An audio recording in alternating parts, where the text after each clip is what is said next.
Welcome to our self-study online training. This is Lean Six Sigma Yellow Belt Training, second class.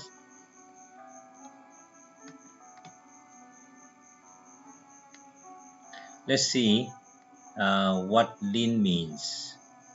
The Miller defined using less to do more. By determining the value of any given process by distinguishing value added steps from non-value added and eliminating waste so that ultimately every step adds value to the process.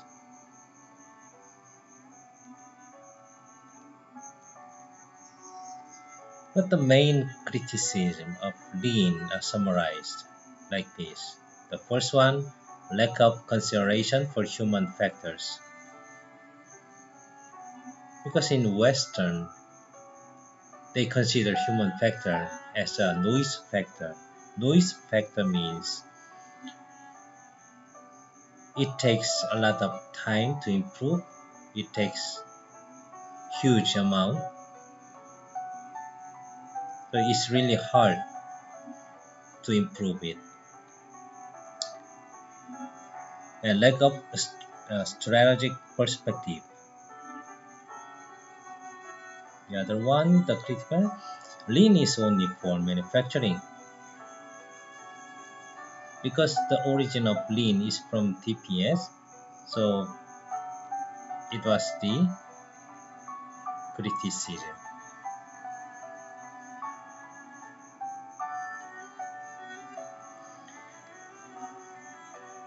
Lean achieved total customer satisfaction and improved operational effectiveness and efficiency. So remove wasteful or non-value added activities, decrease defects and cycle time, and increase first pass yield. First pass yields means how many quality output from the input is not including rework and any other additional activities in the process.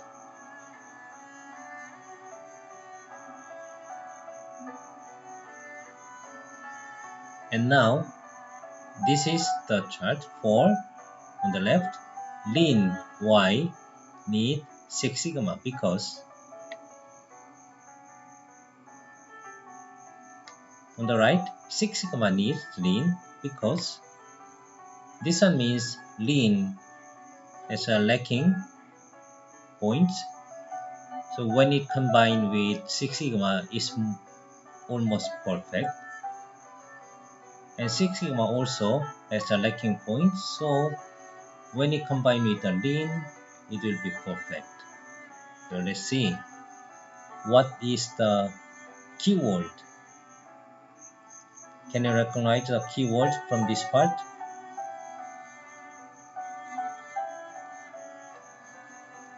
Yes, it's a variation.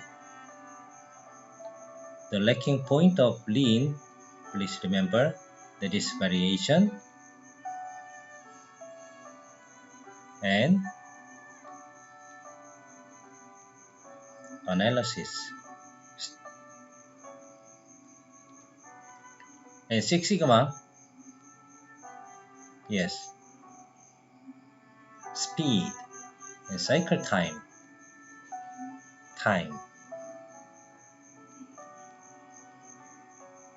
Also Kaizen is continual improvement.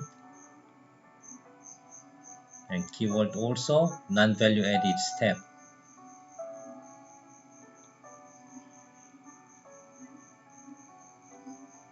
So let's see this chart.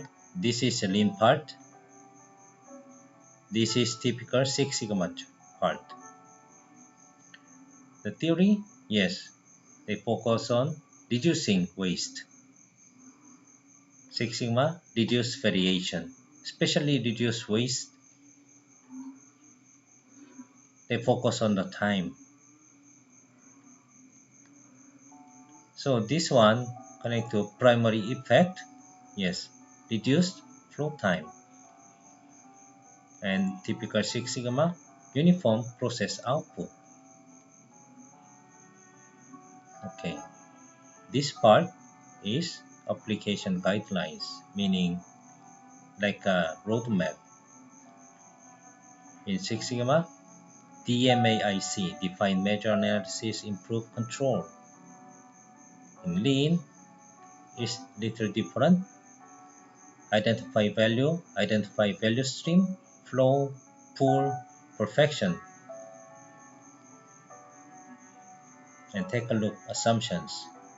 The Lean waste removal will improve performance. So for the better performance, they focus on waste removal. And many small improvements are better than system analysis. They focus on one by one, many small improvements.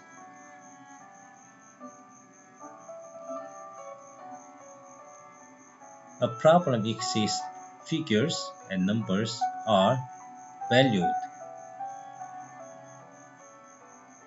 System output improves if variation in all processes is reduced.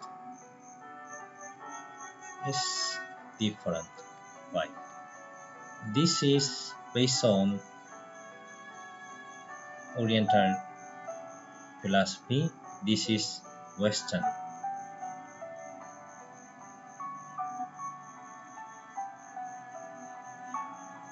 And criticism. Statistical or system analysis not valued. Because in the Lean, there are non-professional statistical analysis. So this is criticism. In Six Sigma, system interaction not considered. Process improve independently. Okay, this is roadmap for the Six Sigma and Lean. Six Sigma, DMAIC. What is the impact? What is important? Lean focus on what is important in the eyes of the customer. They focus on the value because in TPS they define value if they can give the value to the customer, that is the work. If there is none value to the customer, they define it's not the work. So they focus on the value. What is the important? The next step, identify value stream. We learn about value stream map. So this one is what is the entire value stream, how the value flows. In the measure, how are we doing? What is our current level? And flow, how will the material and information flow through our process?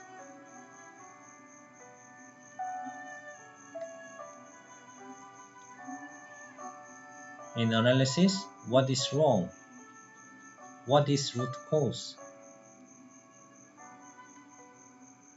And pull, in Toyota, they have pull production, not push production.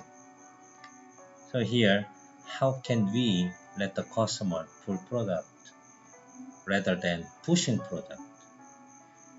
Simply pushing product, for example, in SIPOC, yes, supplier, input, process, output, customer.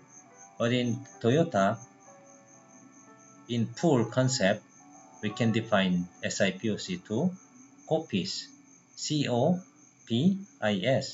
from the customer, output, process, input, supplier. In Six Sigma Improve, what needs to be done, and perfection, how can you optimize our processes, how we sustain the improvement. So here need monitoring documentation.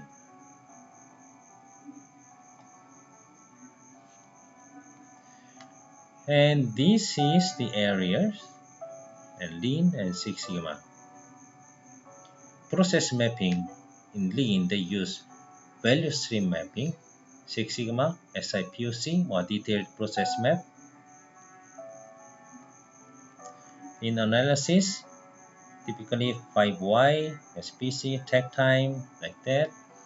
In Six Sigma, yes, of course, SPC, process capability, and hypothesis test.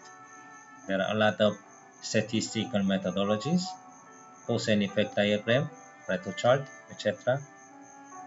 And process improvement, process redesign, 5S, TPM, yes. And this is DMAIC roadmap. What is important to the customer? We define the value, the measure, how well we are doing. This one means we have to measure what is our current level to the customer. So collecting data, and we validate measurement system. So we call this one MSA, measurement system analysis. In analyze step, analyze data and identify root cause. Then improve step.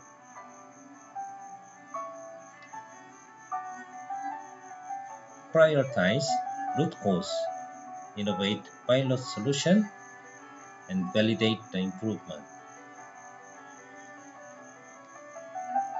In control, ensure solution is sustained, meaning after improvement, we have to monitor the improvement is stable and sustained,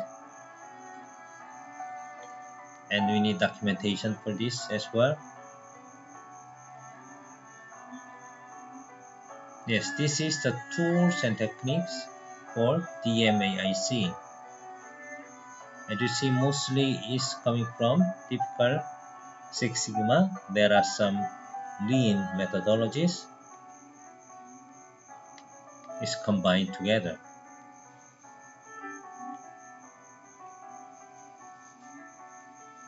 And general definition for the Six Sigma, this is business strategy, philosophy. Jack Welch, he mentioned about Six Sigma like this: the way we work.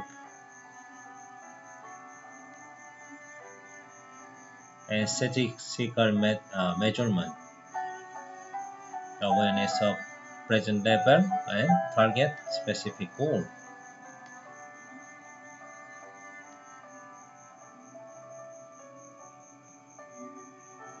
And this concept is really useful. Please keep it in your mind. Y equal F axis. There are axes a lot and usually lead to the output Y or C. Dependent variable because it depends on X. X is independent variable. And this is input and Y is output. This is cause, this is result, this is the problem, and this is signal. This one just needs observation, monitoring, but X need to control. And in Six Sigma, Lean Six Sigma also, we have concept of CTQ. So let's see through this.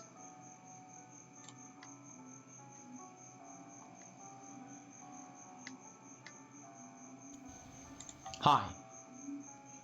Let me go through some tips concerning critical to quality. First, we're going to look at 3 typical CTQs. Then I'm going to show you a how and why technique, and finally a walkthrough, an explanation of VOC to CTQ. Now, translating the VOC into CTQs, you typically have 3 categories. One is concerning speed, quality, and variation. If the customer says, my goods are always late, then you could choose CTQs concerning speed. For example, we want our goods delivered within 2 hours. If the customer says, my goods are always broken, you could focus on quality. For example, we want 99% input quality. And finally, if the customer says, my goods are different sizes, then you could focus on variation. For example, we want our spec to be in between this area.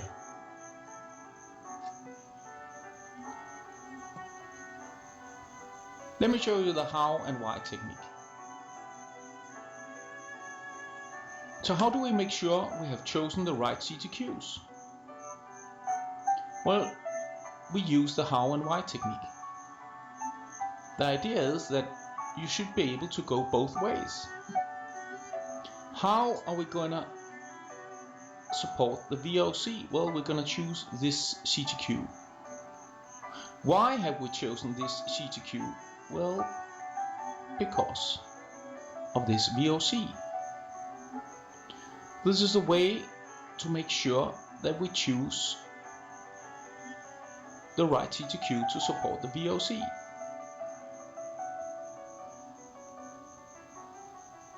Let me walk you through an example. The customer's VOC could be, I want the burger I ordered and quickly. So we have a quality CPQ and a speed CPQ. First off, we could look at quality and decide, well, we want 100% readable orders in the input, because if they are easier to read, it's easier to make the right burger. Secondly, the customer said something about quickly. So we could choose, well, we want to deliver our burgers within 4 minutes. So that's the speed CTQ. Let's see if the how and why works. In this example, I want the burger I ordered and quickly. So how are we gonna order the burger I ordered and quickly? Well, we're gonna choose the quality CTQ and the speed CTQ. Why have we chosen a quality CTQ? Because it concerns the right quality, the burger the customer wants. And why have we chosen 4 minutes? Well, the customer wants his or her burger quickly. So yes, they check out. And we will go and look at these and improve these. Thank you for watching.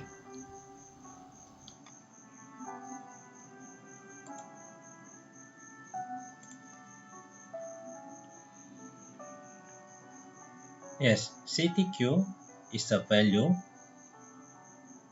what customer relating importance. So we put it why result. So we focus on how we control the factors, X factors.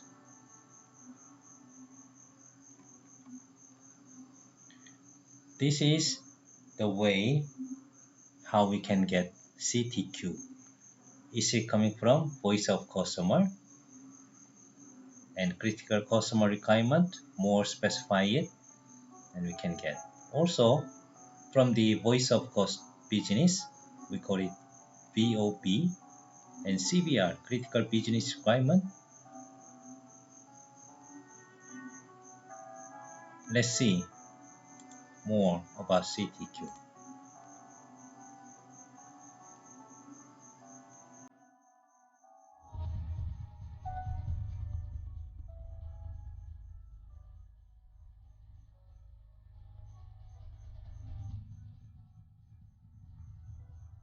Hi, this is NC. Welcome you to the session on VOC. VOC stands for Voice of the Customer. In any Six Sigma project, you may like to understand the customer requirement, whether it is an internal customer or external customer, before you can really scope the project. There are two stakeholders who are involved in any Six Sigma project. One is the customer. The customer could be external to the company or it could be an internal customer. The second stakeholder for any Six Sigma project are the business leaders. So the business leaders expect certain business benefit out of any Six Sigma project. There are two assumptions on which in any Six Sigma project is developed. One is we are aiming to satisfy the customer at the end of the project. Second is we are trying to get certain business benefits which will improve the profitability of the company. Let's look at an example how the voice of the customer is converted into a specific project specification. I would like to explain with a simple example of a cell phone company. So the voice of the customer has stated that can't text easily.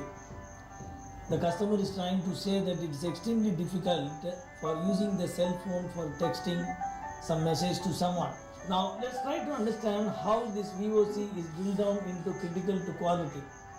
CTQ stands for critical to quality. We are trying to interpret that he is saying typing text in a cell phone is more critical for him. If you take for example BlackBerry, being a business telephone, it has got more convenience in terms of texting emails to various business partners. So a critical to quality is actually a drilled down version of the voice of the customer. And if you try to convert the CTQ into defect opportunity, DO stands for defect opportunity, which means that what can go wrong in terms of this expectation of the customer. Too close text buttons. So the buttons can be too close to each other. With the result, the customer may not be in a position to text them without committing any mistake while typing. So ultimately, the defect opportunity gives rise to certain project specification in case we are going to develop a new cell phone.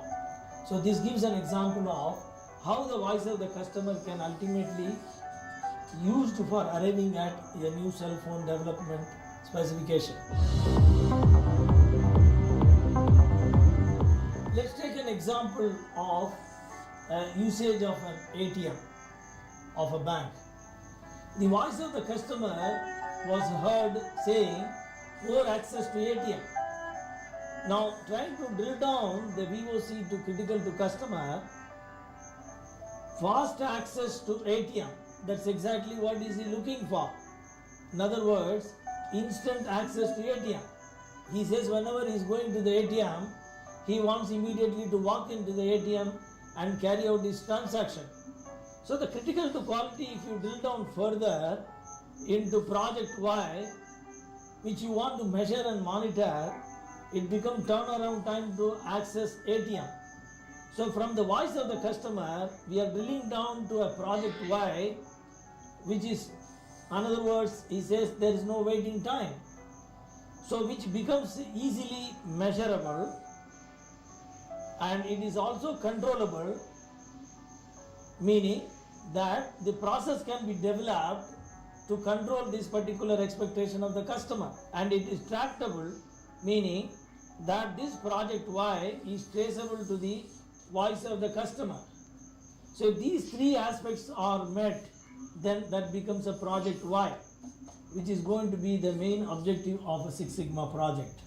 So what we have seen in this session is how the voice of the customer can be drilled down to the extent of finding out the project why, which is the most critical aspect of carrying out a Six Sigma project. So that's all for this session on VOC. I presume that this session was useful and gave an insight for you on the voice of the customer, and wish you all the very best to you. Thank you very much.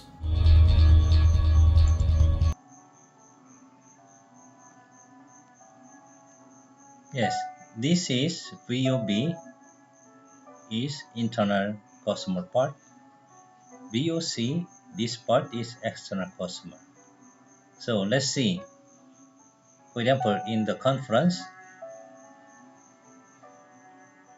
we focus on quality coffee, clean glass, nice looking display, and snack service. What is customer's voice? Yes, they need quality coffee, immediate response, for example, refill, convenience, CR, and meeting room. So, different aspects can be combined together to CTQ.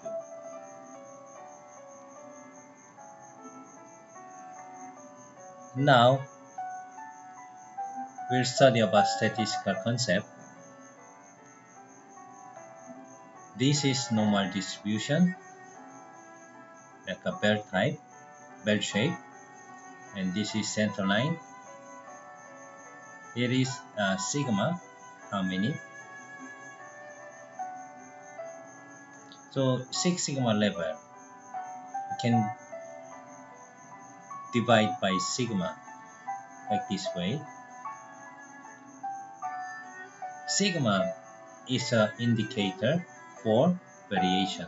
Let's see what is a variation.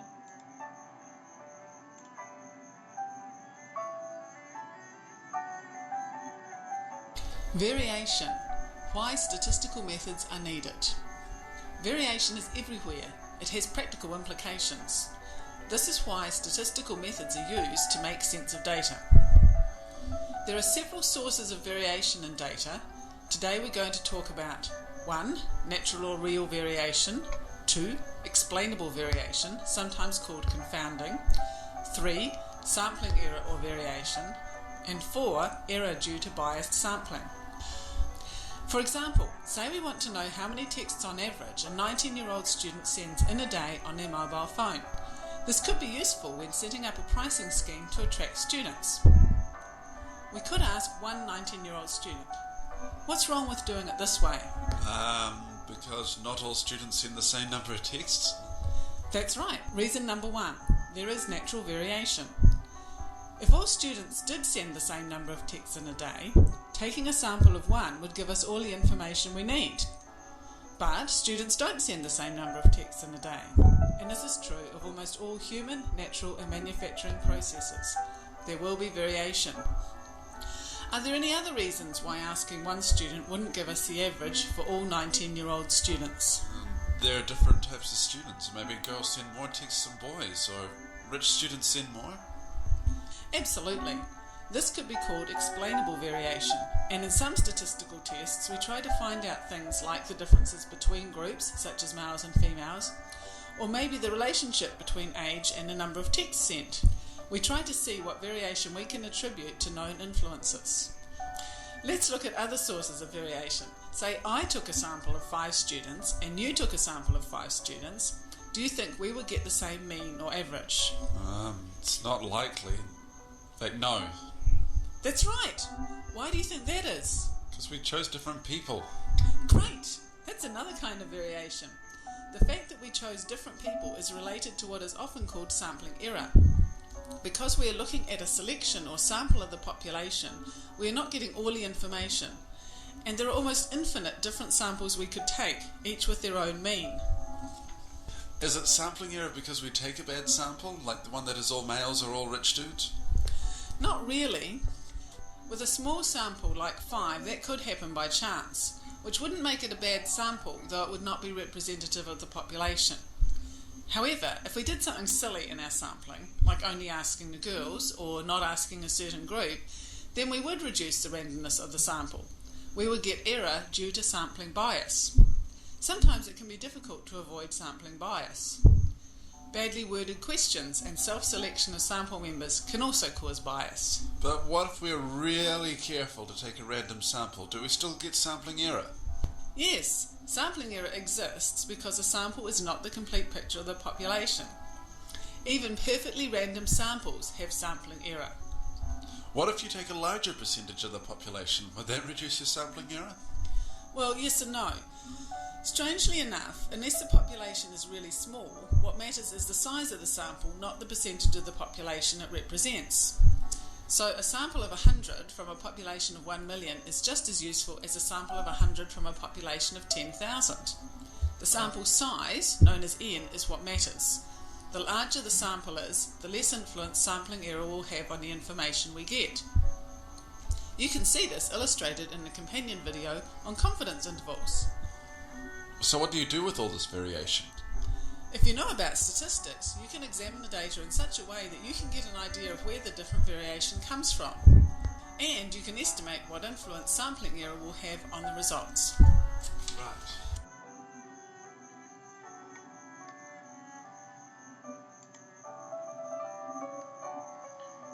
Yes, 3 sigma and 6 sigma is all about variation.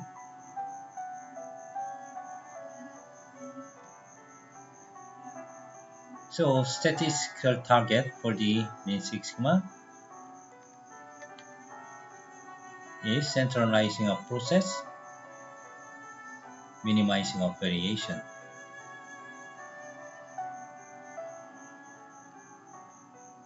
For example, this one, the average deviation from target.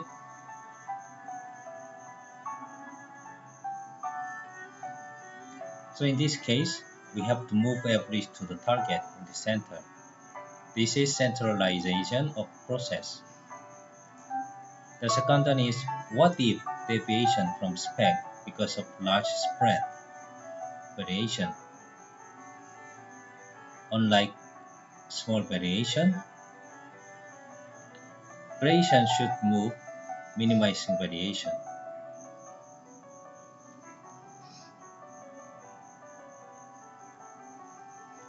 The goal is for the purpose of Six Sigma is eliminating the defect, reducing the cost of production and design, reducing product cycle and stock amount, increasing benefit and customer satisfaction.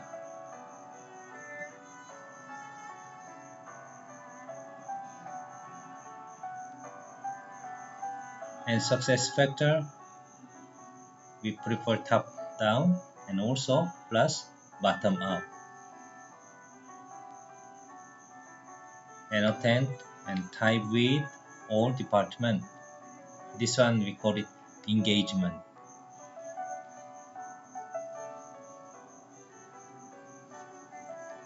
And regarding Six Sigma as a common measure in all departments, same language, same metrics. And this is a keyword, please remember this: right project, right person, right methodology. This is application sample, Motorola starting 1987, TI, IBM, Allied Signal, GE. Mostly because of GE, Six Sigma is widely spreading to the world.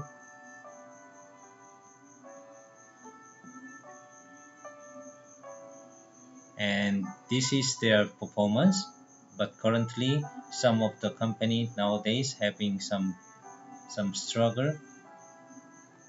By the way, let's see who is Michael Harry.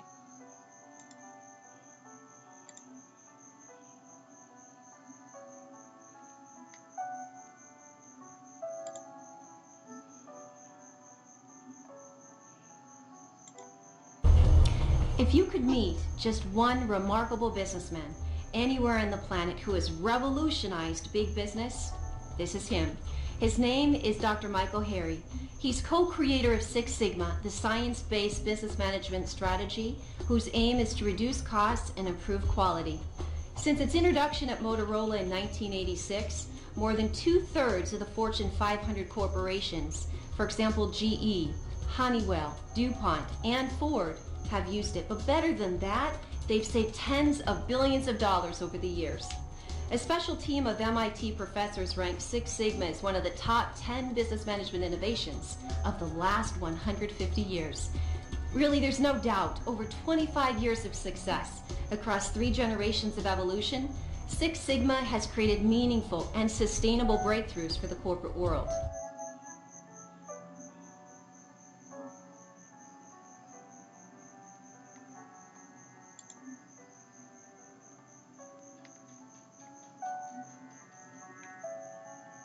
There is some history about Six Sigma. Actually, after finish World War II, Japan has really big problem. They're struggling a lot, and so they invite Deming, professor, and they focus on the quality. During that time, USA, they are the winner of the World War II, and made in USA, there is no doubt they can sell a lot. The meaning they focus on the quantity. Most of people, nobody concerned about their quality because they put made in USA in their product, it just sold out. So that's why there are some differences in perspective of quality. Then after that, Japan, they have their own innovative methodology named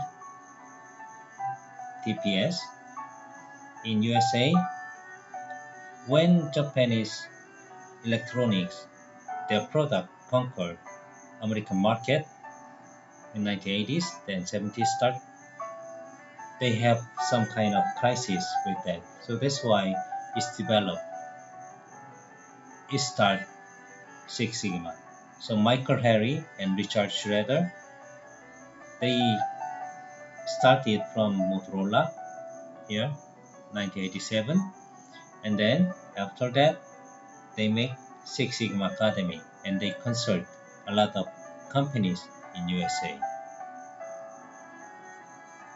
So this is the end of second class. Let's see on third class. Thank you so much.